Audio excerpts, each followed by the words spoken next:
Olá, seja muito bem-vindo, seja muito bem-vinda ao seu momento semanal de estudos de glaucoma.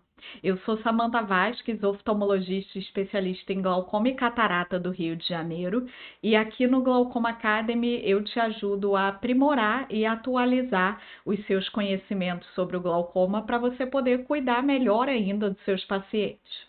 Hoje eu trouxe para vocês um artigo que é um artigo de revisão da literatura sobre as drogas associadas à ocorrência do glaucoma agudo de ângulo fechado. O glaucoma agudo é uma emergência oftalmológica, então todo oftalmologista precisa estar habituado a lidar e estar ciente das melhores opções de tratamento nesses casos, porque senão esses pacientes podem potencialmente evoluir para a cegueira. Nesse artigo, então, o que os autores fizeram foi um levantamento de dados da literatura para avaliar quais drogas têm associação com a ocorrência do glaucoma agudo e também qual o mecanismo que essas drogas levam ao fechamento angular, já que esse mecanismo vai influenciar diretamente na nossa escolha terapêutica para esses casos. Bom, o glaucoma agudo ele acontece devido a um bloqueio súbito da drenagem trabecular do humor aquoso, levando a uma rápida elevação da pressão intraocular.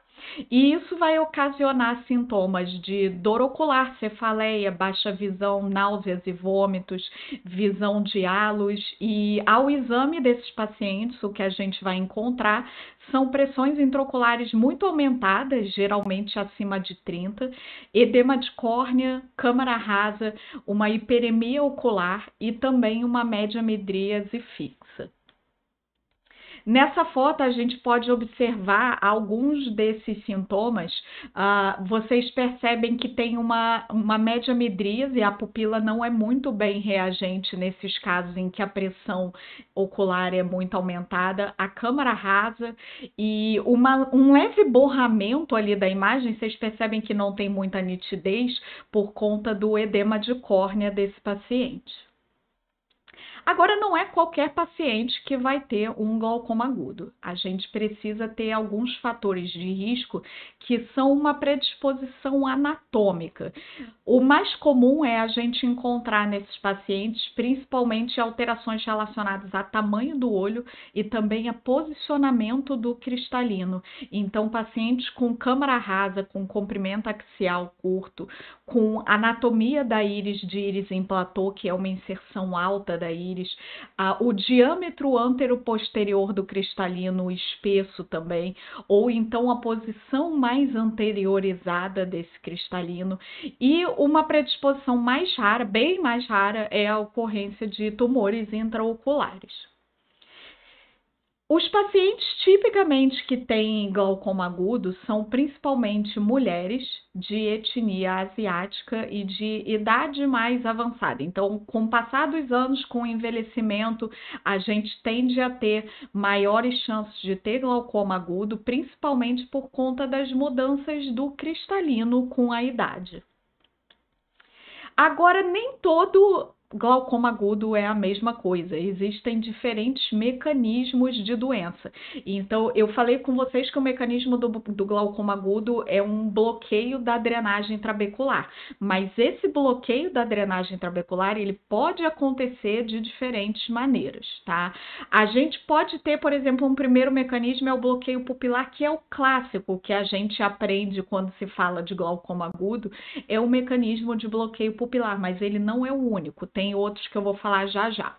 No bloqueio pupilar, o que a gente tem é um contato entre a íris na margem pupilar e a superfície anterior do cristalino, de uma maneira que esse contato vai bloquear a passagem de humor aquoso da câmara posterior para a câmara anterior, para que ele possa ser drenado no ângulo.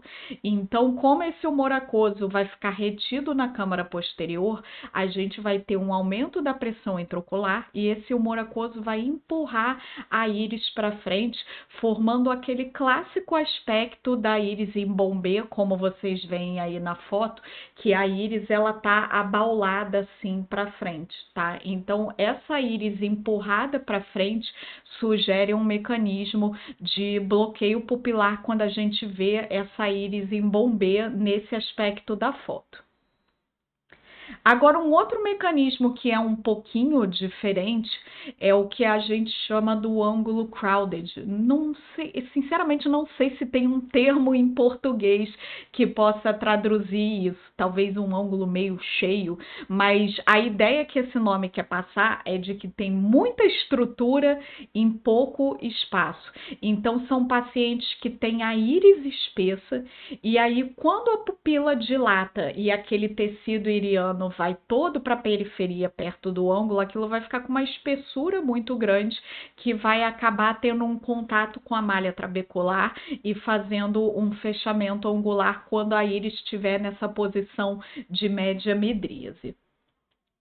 Um terceiro mecanismo que também é importante é a subluxação anterior do cristalino, que é quando a gente tem uma frouxidão zonular por qualquer motivo, seja por um trauma, por uma pseudosfoliação, por uma síndrome genética que facilite essa luxação do cristalino. E aí o que acontece é que por essa frouxidão zonular, todo o diafragma írido cristaliniano ele tende a se deslocar para frente e aí a gente vai ter também um fechamento angular decorrente dessa alteração de posição anatômica dessas estruturas. Esse também é um mecanismo bem importante de fechamento angular. E o quarto e último mecanismo é o mecanismo da íris em platô, que são os pacientes que têm uma íris com uma inserção mais alta no ângulo do que ela deveria ter. A base da íris ela é anatomicamente deslocada de uma maneira que ela fica mais próxima do ângulo e facilita um fechamento angular, principalmente quando você tem uma média midríase também. Então, para a gente ter um glaucoma agudo, a gente precisa ter uma predisposição anatômica a um desses mecanismos. E a gente tem normalmente também um fator precipitante. E esse fator precipitante, que vai ser o gatilho dessa situação que vai desencadear a crise, muitas vezes é o uso de um medicamento e a gente tem diversas classes de drogas que podem causar isso e a gente vai falar um pouquinho de cada uma delas agora. Os agonistas alfa-adrenérgicos são drogas muito utilizadas por nós mesmos para dilatação pupilar, como a fenilefrina, por exemplo. A fenilefrina ela é um agonista alfa-adrenérgico. Os vasoconstritores também e os antigripais, muitas vezes eles têm também fenilefrina ou algum outro alfa-adrenérgico com ação descongestionante também. Então, também são medicações que podem causar glaucoma agudo. Qual que é o mecanismo dessas medicações? É a midríase, justamente. Por eles colocarem a pupila nessa posição de midríase, eles vão facilitar a ocorrência tanto do mecanismo de bloqueio pupilar quanto do mecanismo do crowding do ângulo, que são aqueles mecanismos em que a gente vai ter uma influência importante dessa posição de média midríase. Uma outra classe de medicamentos que atua da mesma maneira, com o mesmo mecanismo relacionado à midríase, é a classe dos agonistas beta-2, que são os broncodilatadores como o salbutamol, utilizado no tratamento da asma. Não é comum relato da literatura com glaucoma agudo relacionado aos broncodilatadores, mas existem alguns poucos casos de relato na literatura. Agora, outra droga que tem muito relato são os anticolinérgicos. E aí, são tantas as medicações que acaba que a maior parte das drogas relacionadas cai nesse critério dos anticolinérgicos. Temos os midriáticos que nós usamos, a atropina, tropicamida, ciclopentolato, todos eles são anticolinérgicos e podem causar glaucoma agudo. Medicações antiparkinsonianas, como a benzatropina, também podem causar glaucoma agudo. De novo, o broncodilatador não é comum, mas pode acontecer, tem relato na literatura, e aí o dessa classe dos anticolinérgicos é o ipatrópio. Uma medicação específica de reversão anestésica, que é o glicopirrônio, também tem relato de literatura. Medicações para incontinência urinária. Então, a gente recebe muito pedido do pessoal da URO para liberação para o paciente tomar esses medicamentos, é porque eles são anticolinérgicos. Então, a oxibutinina, que se usa para tratamento de incontinência urinária, tem bastante relato de literatura de associação com glaucoma agudo. E também os medicamentos usados para tratar enjoo de movimento, a cinetose, a escopolamina, também tem associação. Ainda alguns outros medicamentos dessa classe dos anticolinérgicos, a gente tem a toxina botulínica, e aí o autor relata que só tem relato na literatura de glaucoma agudo por toxina botulínica quando a gente faz para tratamento de blefaroespasmo.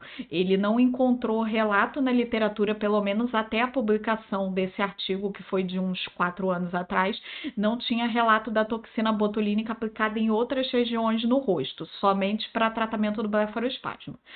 E também entram as drogas antihistamínicas aqui, que são causas relativamente frequentes de glaucoma agudo. Então, os antihistamínicos, seja as drogas mais modernas, seja as drogas mais antigas, todos eles também têm associação com glaucoma agudo. E o mecanismo é o mesmo novamente, a ocorrência de uma midríase, que vai modificar a relação anatômica entre as estruturas do segmento anterior, favorecendo ou o bloqueio pupilar ou o fenômeno de crowding do ângulo. Mais uma classe de drogas que pode causar glaucoma agudo, e agora vocês vão estranhar um pouquinho, mas calma que eu vou explicar.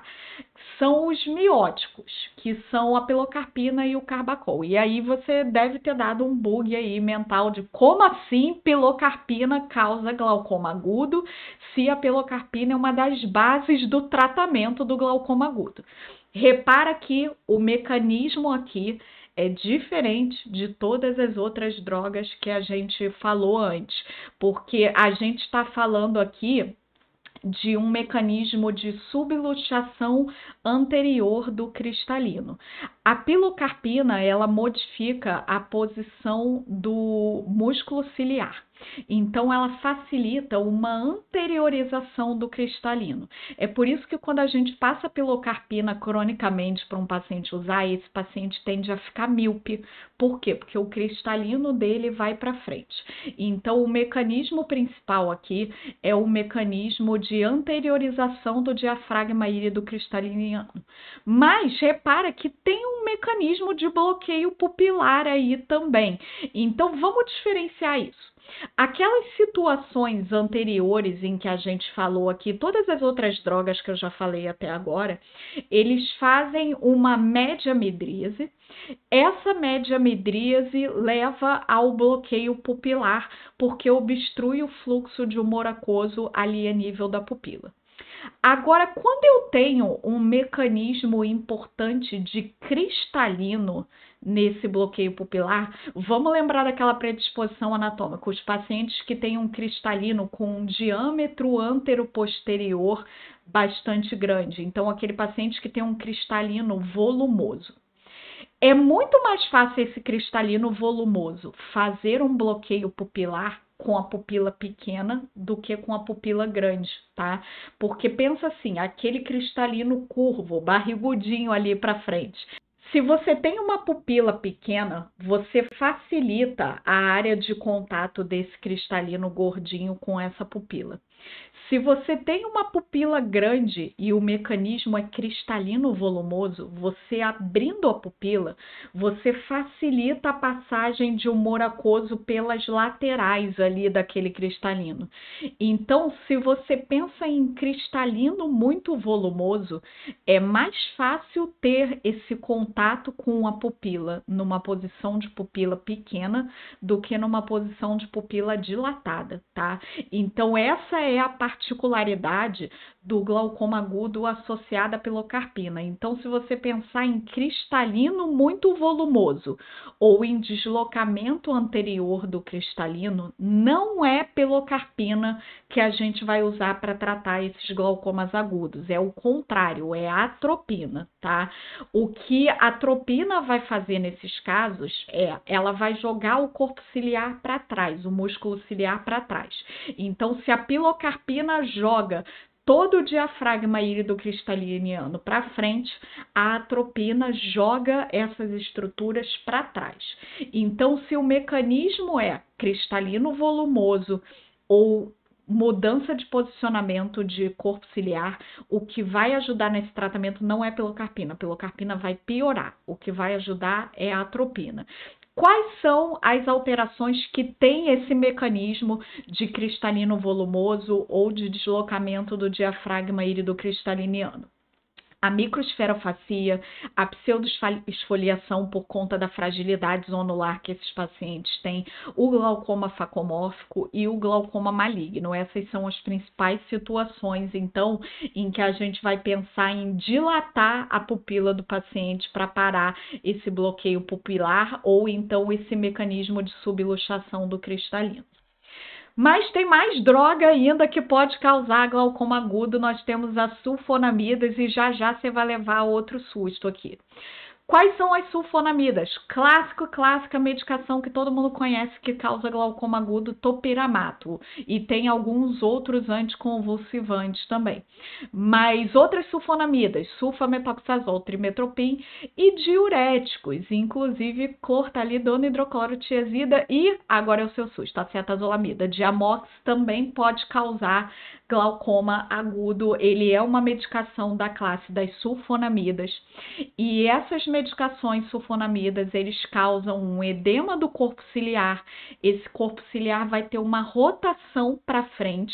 Então, de novo, cristalino jogado para frente e empurrando a íris. Então, aquele mesmo mecanismo que eu mencionei agora há pouco da pilocarpina é o mesmo mecanismo do topiramato e pode ser também o mecanismo do Diamox. Então, cuidado se você entrar com Diamox e o paciente teve uma reação paradoxal de aumentar a pressão, a câmara ficou rasa, isso pode ser um glaucoma agudo por esse mecanismo de edema do corpo ciliar. Então, nas sulfonamidas, qual vai ser o tratamento? Suspensão da droga. Então, paciente que está usando topiramato, diamox, sulfatrimetoprim e evoluiu com um mecanismo desse de câmara rasa e deslocamento do cristalino para frente, primeira coisa, suspensão da droga. Segunda coisa, atropina, cicloplegia, para a gente jogar esse cristalino para trás para a posição anatômica dele. Corticoide, porque esses quadros são sempre muito inflamados, né? E o manitol, ele ajuda bastante também, tanto a reduzir a pressão ocular, quanto também a reduzir um pouquinho o volume do vítreo e que vai facilitar para esse cristalino ir para trás também, se você tem um vítreo de volume reduzido. Nesses casos, não tem indicação de iridotomia. A iridotomia não ajuda em nada quando o mecanismo do glaucoma agudo é relacionado a corpo ciliar. A iridotomia, ela pode ajudar nos outros mecanismos de bloqueio pupilar e também do crowding do ângulo. Nos casos de mecanismo relacionado a corpo ciliar, a iridotomia não ajuda.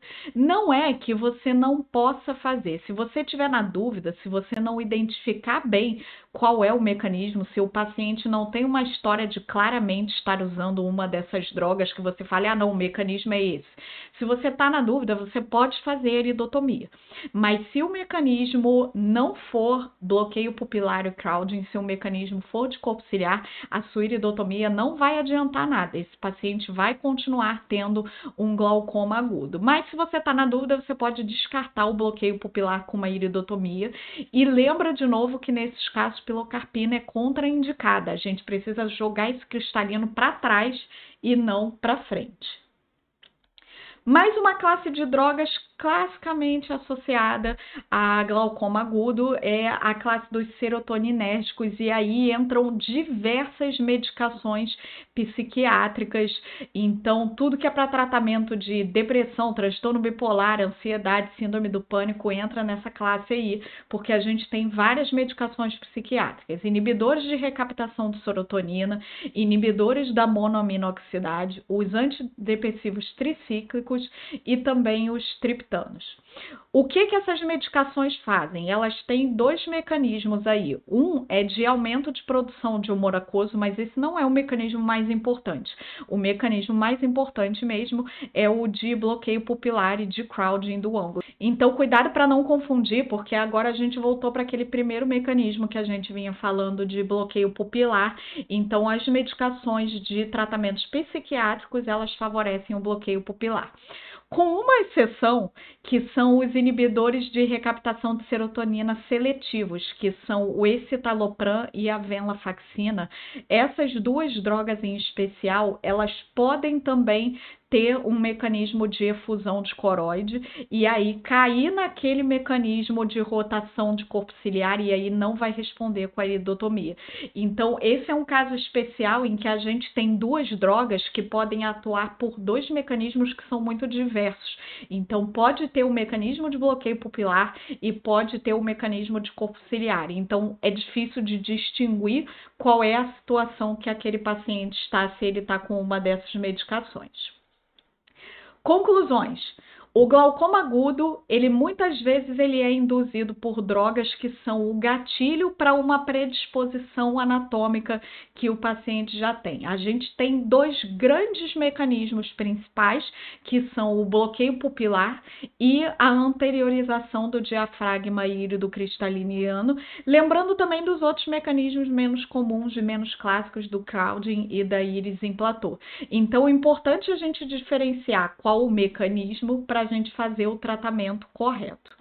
E para finalizar, eu trouxe essa tabelinha do próprio artigo aí, que é só para você dar um print e deixar salvo aí no seu celular, porque todas as drogas que eu falei, nessa tabelinha ele lista qual é a medicação, qual é o mecanismo de glaucoma agudo que vai causar, para você saber como conduzir esses casos. Então, apareceu um paciente usando uma droga com glaucoma agudo, você não lembra qual é o mecanismo, é só você consultar aí essa tabelinha. E se você sentir que está na hora de aprofundar os seus conhecimentos sobre o glaucoma, você tem a opção também de entrar para o meu curso e o link vai estar aqui embaixo na descrição desse vídeo. No Glaucoma do Básico à Prática, eu abordo tudo sobre o tratamento do glaucoma, desde as bases fisiopatológicas até diagnóstico, exames complementares e todas as opções de tratamento para o glaucoma disponíveis no Brasil. A gente se vê semana que vem com mais uma aula para te ajudar a atualizar e também aprimorar os seus conhecimentos sobre o glaucoma, para que você possa cuidar cada vez melhor dos seus pacientes.